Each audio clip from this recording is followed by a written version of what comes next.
Welcome to yet another episode of surreal image watching him run off into the clouds as he gets smaller and smaller. I want to know if the return looks good.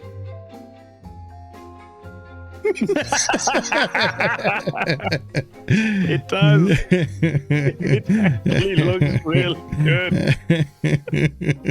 Because as I was coming back to my desk, I was looking at my screen and I saw that and I was like, that is very strange looking. Well, I didn't expect you to run. I think the people outside just cheered. Yeah, they better, because that's the most running I've done in weeks. We're not getting paid by the hour, Banana. You're good. I respect your Relax. time. I appreciate your time. You just checked your wrist to see if your watch was still there, dude. Yeah, my boy. Here. Yeah, it threw me for a loop because, of course, my green screen's back here. I couldn't run back here if I wanted to, you know. So Just fucking bam. Oh, that would have been even better if I run into the clouds and then suddenly they disappear and you just see my room. I'm in a crumpled heap on the ground.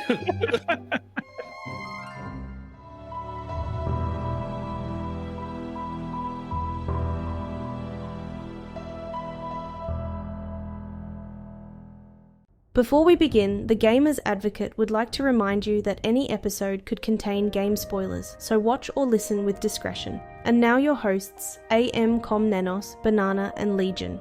Enjoy the show. well, welcome to yet another episode of the Gamer's Advocate podcast. We're joined with AMKomnenos, BananaHammockRepublic, and myself, Legion. We're going to be discussing choices and consequences. You make a choice in a game and sometimes there's no consequence for it. They're just choices, which in my experience is not a great time. Well, we play a game here every once in a while. It's a bad description of a game, and hopefully it's a game that we've played, that you guys have played before, so you'll understand by the description that what it is. If you haven't played it before, you may not guess it. But I'll start it off this time. I have one ready here. I'm pretty sure you guys have played this one though. So, it's a game where you spend 20 minutes babysitting villagers who chop trees like they're paid by the splinter, just so you can train 5 guys with clubs who immediately die to a single archer. Your robed grandpas chant like broken car alarms until enemy buildings suddenly switch sides. Pizza Huts become dominoes with a song. Your mighty catapults roll onto the battlefield at the speed of a lazy donkey, only to get cheerfully flanked and shredded by enemy slingshots. Strategy mostly means who can click berries and gold faster while praying your villagers don't wander into an elephant's personal space. You want to say it, Banana? Age of Empires. There you go. I was thinking 2 specifically, but yeah. Yeah. Bad description, good description. Yeah, I was a little too accurate. I also do like that Cobb and I both looked at each other and noticed, oh yeah, he knows. Wololo. That was good. Yeah. I enjoyed that. I like the Pizza Hut Dominoes thing. That was cool. Well done. There you go. So Did enjoy that one. yeah, we're going to be Yeah, going. well, not every one has to take 10 minutes because it's like really confusing and stuff. Sometimes it's okay if it's relatively simple to understand. Well, it does help if it's a game that you've played, which I Also that. Yeah, there. So unfortunately, Yeah, I get it. I shouldn't have picked Cult of the I Lamb. was referring to my Silent Hill one that I did that we that was- struggled on. And I was like, I thought you guys had played Silent Hill. That was the worst and the best. Yeah. So- I also think part of it is it feels so much longer when you're guessing. Yeah. It definitely feels like, oh, well, we were trying to cut this episode down and I spent 40 minutes staring at the screen going, what games have I played?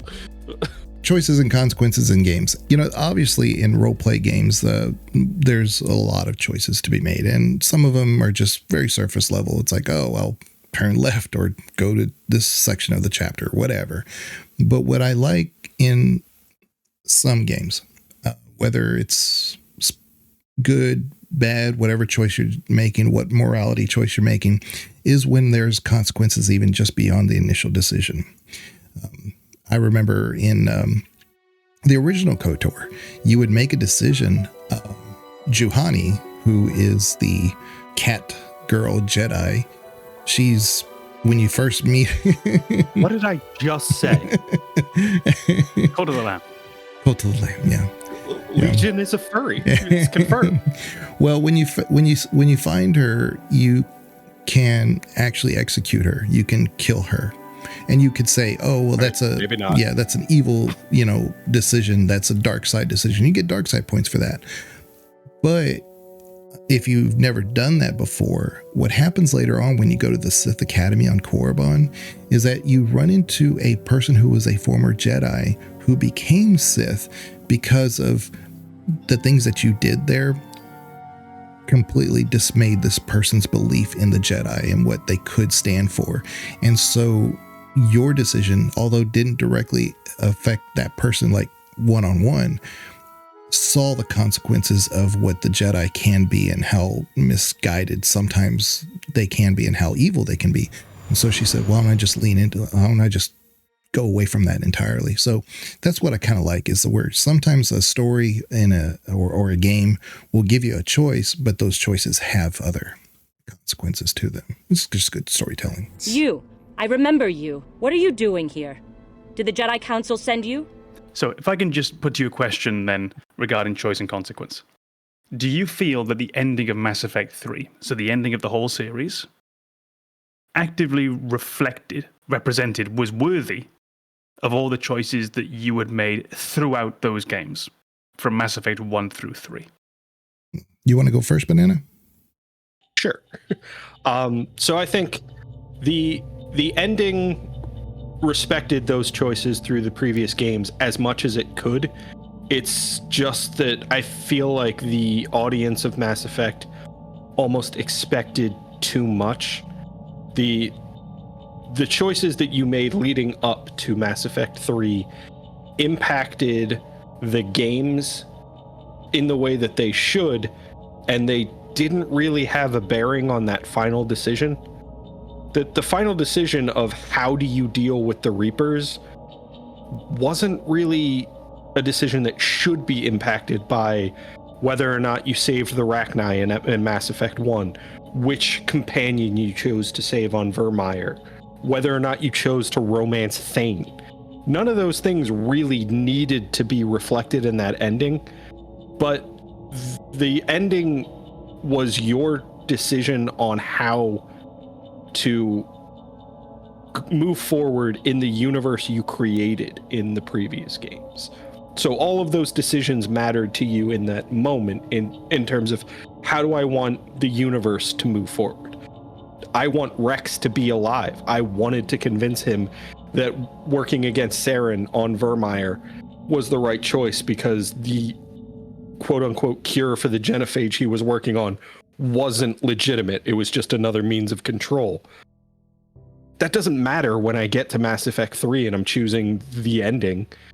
But Rex is alive in Mass Effect 3 because of the decision that I made, and now I'm making a decision that's, what universe is Rex gonna live in? So I feel like the ending respected the player's decisions as much as it could, but players definitely felt like they deserved more, which I didn't get. Okay. Legion? At the end of the day, when Frodo, he's lauded for carrying the ring and destroying the ring, he didn't destroy the ring. Gollum did. And a lot of people forget that part. It's that there is an ending. It wasn't the journey was what was important. That's what he gets praised for doing all that work.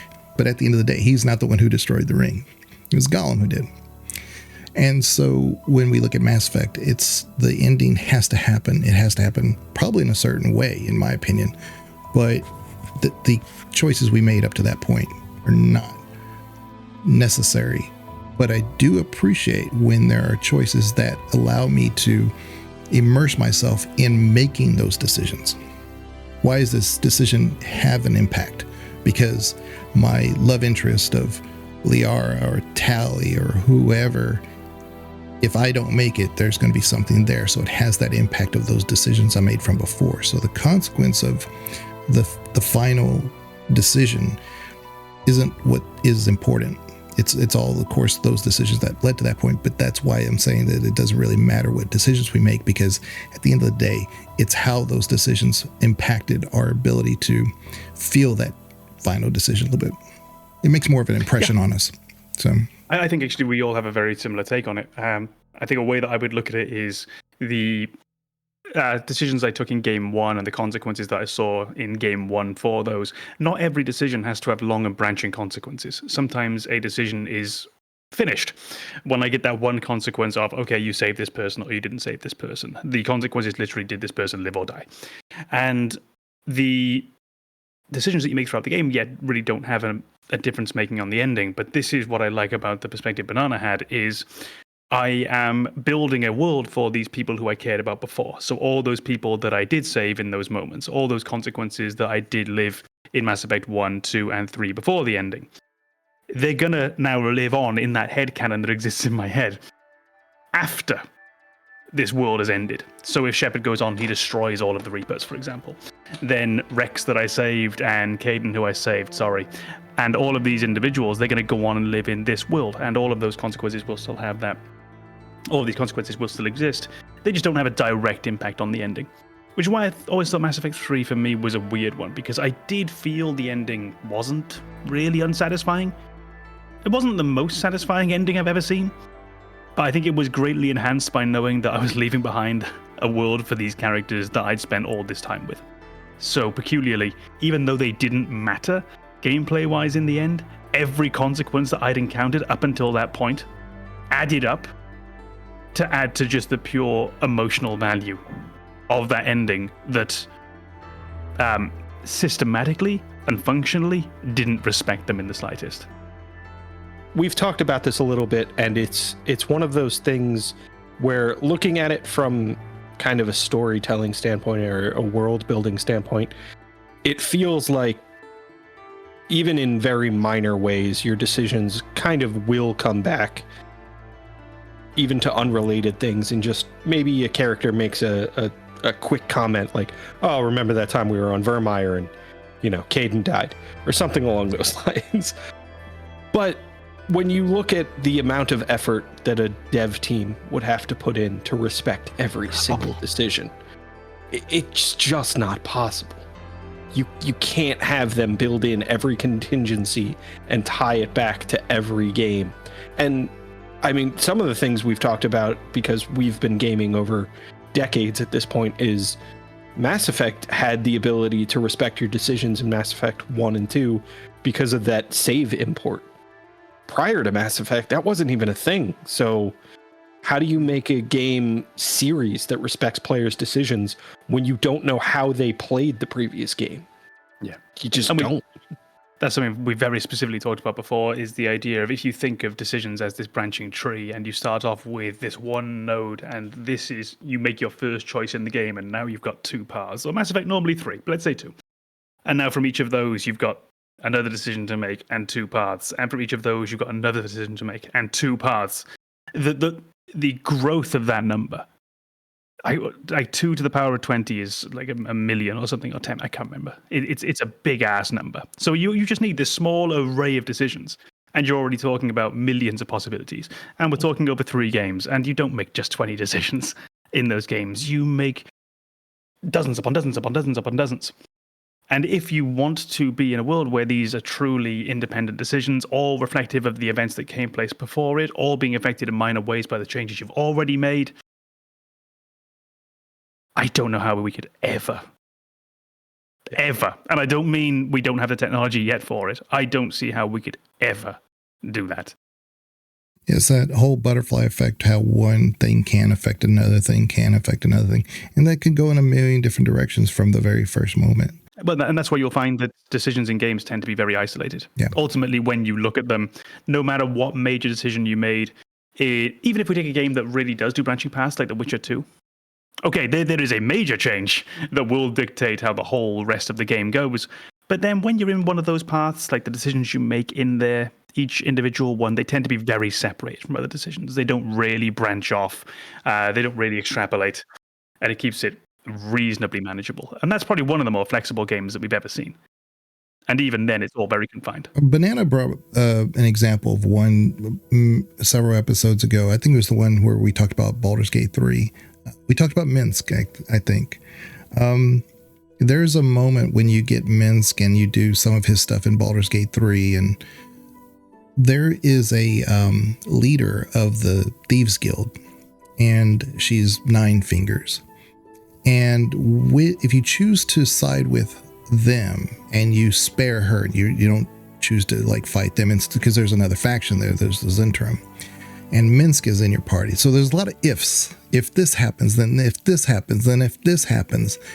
Then you get this one scene where she says, yes, at one time I did see you as a hero. You were the Stone Lord. And he was considered the Stone Lord because he was actually a statue. And that's the whole backstory of it. That's how he was able to live this whole time, because he was a statue for most of it. But she took shelter underneath him when she was growing up on the streets of Baldur's Gate. And when the rain would come down, she would take shelter underneath him. So he protected her, even though he was in the form of a statue. And he says, "Oh yes, back when you were known as 10 Fingers." He makes some goofy line or something or that. But my point here is that you get all those ifs to come together to a fantastic story. And it's just a retelling of that story. And that's where I think I was going with that, with what I was thinking originally, how consequences can actually make valid, your choices seem to like have a little bit more impact to you. It's the littlest thing. They don't have to be a game changing or whatever, but it's just integrated into the story into a very natural way to be able to say, oh, I'm glad I made that decision because I wouldn't have known that had I not done all those things. Yeah. I do think it's definitely more satisfying when you have those moments where it's a callback to something much later, and you see like the story of Minsk and how he transitioned from Baldur's Gate 2 to Baldur's Gate 3, and they built this little story of how Minsk came to be there, and then how characters in Baldur's Gate 3 would have interacted with somebody who was effectively non-existent in that time period between those two games. And that's really satisfying as somebody who played Baldur's Gate 2 and then played Baldur's Gate 3. And then there's almost like the opposite end of the spectrum for me is Fable. In Fable, every decision is isolated to like a local area. So it weirdly is the same thing where, yeah, we'll respect your decision here, and then we'll move on and forget it ever happened.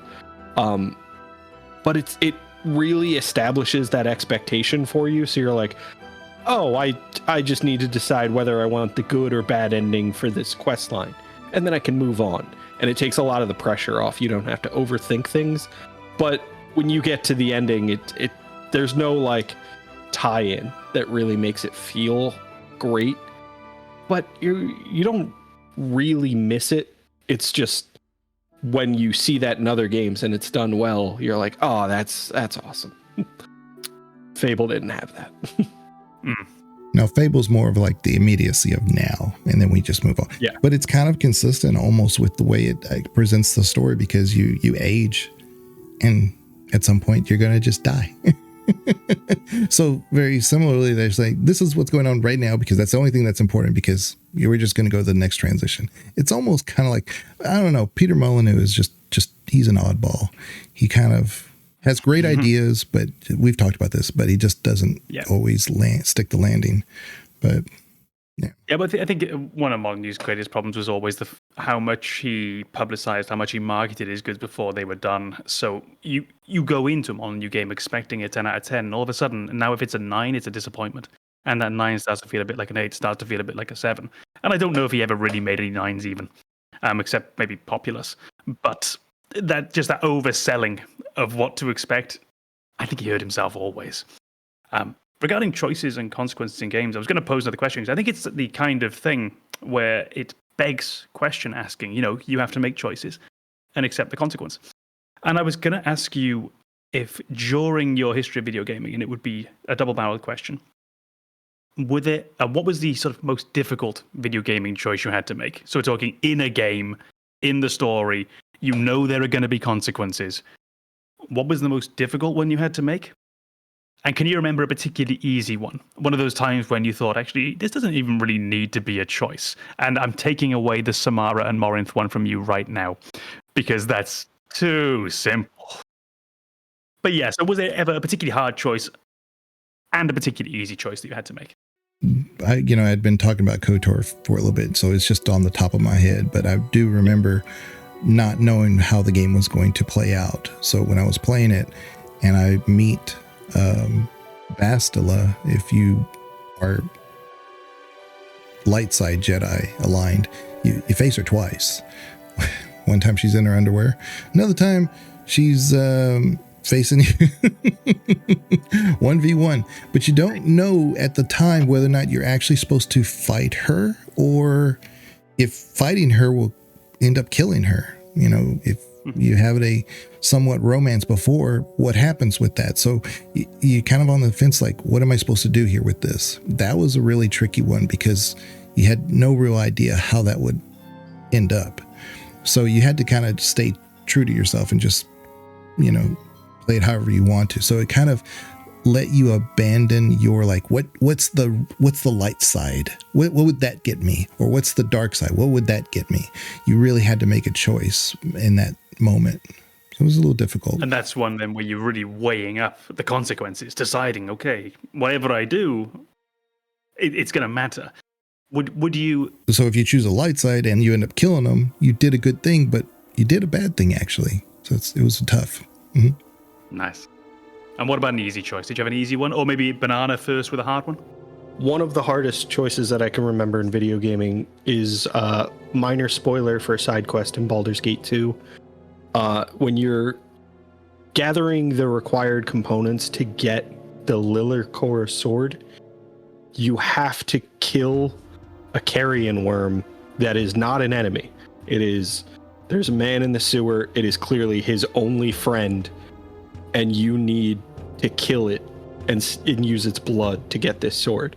And I feel bad about that decision every time, because even after you kill his only friend, he doesn't attack you. He's just more miserable. The man already lives in the sewer, and you just murdered his only friend for a talking sword that's not even that good. It's just annoying. It's good for the level. It's good for the time. Yeah. But that's such a devaluing in the best way. Look at it. Was good at the time. Yeah. Yeah, it'll last you a while. Meanwhile, that friend of his dead forever. All right, I'm gonna take one. I'm gonna add one. Hard decision was in Skyrim, which I think isn't really a game necessarily where we consider it to be a decisions game. You do get these moments of, like Legion said earlier, do I go left? Do I go right? And it feels like generally that's what the decisions do. But I remember finding myself having a little bit of a moral quandary about whether or not to kill Parthenax. And I can't remember if you're sent there by the blades or it's got to be the blades, and the greybeards must be the counterpoint. Yeah. When you're sent up there by the blades and you already have this moral question in your mind because this is someone you've interacted with before, and you feel that, okay, I understand the logic behind the killing. I don't understand the soul behind it. So let's go and, maybe try and talk it through first. And then the speech from Parthenax about whether or not it's better to be born good or to actually be born evil and struggle and fight to be good. Maybe not even to be good, but to act good. And it's not the most advanced philosophy I've ever heard in my life, but there was something about it that just in that moment, when it was attached to a character that you'd spent all these hours with, that I actually struggled with. And I found myself thinking, I don't know what to do here. And then I realized I needed an extra soul for a shout, so I killed him. Yeah, I thought about it. Parthenax paradox, they refer to it. Yeah.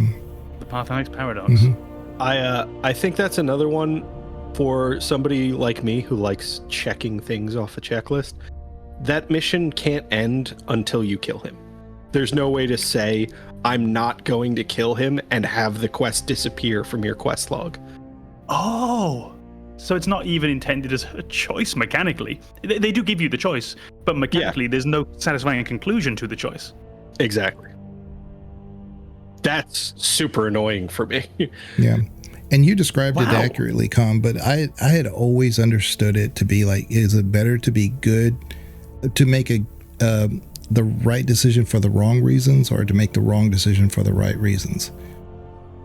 You know, that's the way I'd always understood that, but that's not how he presents it. Like you said, it's whether or not it's better to overcome. Yeah.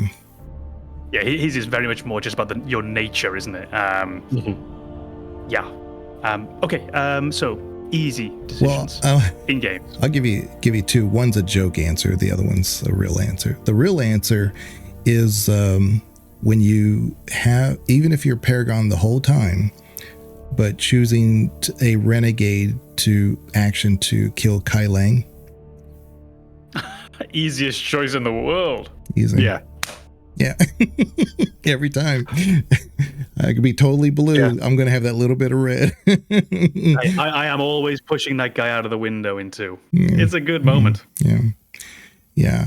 And then the joke answer is actually Skyrim again, but oh my goodness, it's my memory. The vampire girl, Seraphine. From the DLC. Yeah. Anyway, she requests to join you. I'm like, okay, yes. Serana, that's Serana. Yeah. She wants. Can I join you? Yes. Yeah. All right, then my jokey one is when Lae'zel propositions anything, I say yes. Surprise, surprise. Hey. So for me, it's not even like an easy decision. It's just a decision that didn't need to exist. Or it's a decision that doesn't feel like a decision. It doesn't feel like it has any impact. It doesn't mean anything. And it's choosing a spouse in Fable 2. No one in that game is different. Like every character in the game every NPC in the game is the same person. There's no real personality. There's no real deviation when you're like, oh, who do I choose? It's the only option that is unique is Lady Grey, and you have to betray somebody in order to get that option. So that was just like I don't know why we're doing this. When you were saying that you didn't think it was that important, and then you said choosing who to marry, I was expecting you to say in Stardew Valley, and I was going to say lock your doors because you are not safe. That's the only reason so many people play that game. So yeah, I wasn't gonna go with that one. No, don't poke that bear. Although speaking of bear poking, my easy choice, and I will not spoil this because it's a relatively recent game. Clair Obscur. The ending. I will be as vague as I can in a language I think Legion will understand, a banana will not. I chose the piano ending, and I am convinced it's the right choice. And I have no desire to go back and pick the other one. I'm not going to go any further because it's still a relatively modern game. Banana hasn't played it fully, and you haven't, right? Oh, I haven't finished it yet. I remember you did start at some point into it, but yeah. So we're going to hold off on that one. But for me, that was one of the easiest choices I've made in modern gaming, and I've understood and I've read about the other ending. It felt way too clear for me. So the choice ending of Clair Obscur. Yeah. Games with choice and consequences. Playthrough 1. Is it acceptable to save scum your way out? Not just to see another choice, but to decide I didn't like that choice. My playthrough is going to continue with the second choice. Because I'm perfectly fine if you pick your choice and then you want to save scum just to see immediately what happens in the others, fine. But is it okay to reload your save, change your choice completely, and continue the game with that new choice? The obvious answer is yes, because it's a single-player game. But is it okay? I think yes, but because most of these games I feel like don't convey what you're actually choosing perfectly well for you to have a reasonable expectation of the consequences. And I think we've all talked about this in Mass Effect and Dragon Age, where you choose a dialogue option and then the delivery is like, oh, that's not what I was expecting at all. I thought I was being, comforting and supportive, and I was like, go kill yourself. That's not what I thought was going to happen when I chose that option. And I think that's where I say, like, oh, it's okay. But I do, if you have the time, I do recommend sticking with your decisions. I definitely feel like it helps with the immersion in a game to say, like, oh, I made that choice. And yes, it either, the game is really difficult now. Maybe I lost a character who made things a lot easier, or maybe I missed out on some gear that would have helped a lot. And it definitely shows you what it's like to get more immersed in the decision making than the gameplay. So I do recommend that, but I definitely know there are times where it's like, I didn't know I was going to shoot that guy. Yeah, it's the when you have the dialogue box, it says "see you later," and there's the two options, and you read it as "see you later," and what you actually get is "see you later." Yeah. Yeah, I think with the whole save scumming thing, you can dehumanize your character by choosing to save scum quite a bit, because you're saying, I'm relegating this person to a choice. It's that. But the counter argument to that is that I'm seeing a lot of games, especially live service games, even if they're single player RPGs, that they're giving you a choice, but they're not actually giving you a choice. The outcome is always the same. So that's the other side of it. So you can't save in those type games. So there's always going to be one decision no matter what. So they're presenting it like it's a choice, but there's no choice there. So I'd rather have the option to save and do that and make a conscientious choice whether or not that's of value to me or not, than have that just taken away. So better to have it, not need it, than need it, not have it. Yeah, I think honestly, my answer is going to be exactly what you would probably expect, which is it's obviously fine to save scum if you want to. Single player game, do what you want. But I think you do reduce your experience. You do diminish your experience of being in this character's shoes by not living with the consequences that you made for them. I think there's a certain intensity that you can't get as soon as you start giving yourself that easy way out. I've been recently playing Metal Gear Solid 1, Metal Gear Solid 2, Metal Gear Solid 3 just for fun. And they're not games of choice. But I found that particularly Metal Gear Solid 3 is vastly enhanced by accepting the fact that you got spotted. It's much better trying to get back into safety, trying to hide again, trying to come up with a new system. I think it's a much better game than if you just say, oh, I got spotted, reload. Yeah. Yeah, I think the same applies for Assassin's Creed. And Assassin's Creed, some of the I guess like the middle of the pack of the series, they have like a full synchronization mode where like you play through a memory and there's a little like side objective that you have to do, like finish this combat without taking damage or something like that to get full synchronization. So there's the option to go back and replay that memory. I think that is perfect for you to do like a playthrough without getting that full synchronization and just accept the game the way it is.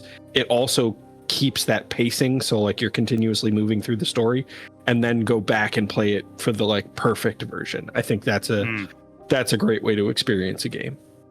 There's actually something that I think the quality of life improvements we've come to find in modern games. It still mystifies me, for example, when Souls games, for example, don't have a boss run mode. When games don't let me just drop back into a certain part earlier in the game and let me re-experience that to try and 100% it or try other choices. That sort of thing. A game, I think if it gives you access to those earlier areas again, ensuring you don't have to do a full playthrough again to access that one decision you wanted to try in Chapter 4 of Act 2 and yada, yada, yada. Giving a player that choice can actually give them more of a reason to just stick with the playthrough they're actually playing. And accept the consequences because they know that, okay, well, if I want 100%, I can go back. Or if I want to experience branching dialogue tree B, I can go back. Oh. Yeah, and sometimes, very recently, I had an experience in Baldur's Gate 3 where there's 3 ways to enter this one location in Chapter 3. One is to kill the enemy, one of the many enemies, and they have a key. Well, you can open the door with that key. The other one is if, let's say, you were friendly terms with them, there's a statue there where if you put enough valuable stuff there, it will unlock that door. Or you can lockpick it. Well, when I defeated the enemy and I got the key still didn't work. So I can either get a bunch of valuables and put it on there just because the game's not working, or I can lockpick and save scum because I killed that thing. That key should work. So my point is, thank God save scum exists in that situation, because I could probably collect a bunch of little trinkets and stuff throughout that little area and use that. But that's more work than me just trying to lockpick a really hard DC. But and that's why none of us would ever take save scumming away, and why we all think that it's a perfectly valuable thing to do. Because actually, what you're doing there is you're just forcing the game to respect your decision. You went and you got the key, and now the fact that it doesn't work. So I presume it's a bug. It's not there's a story thing. It is supposed to work. Yeah. Right now, you would be just as within your rights to open up the console and unlock the door that way.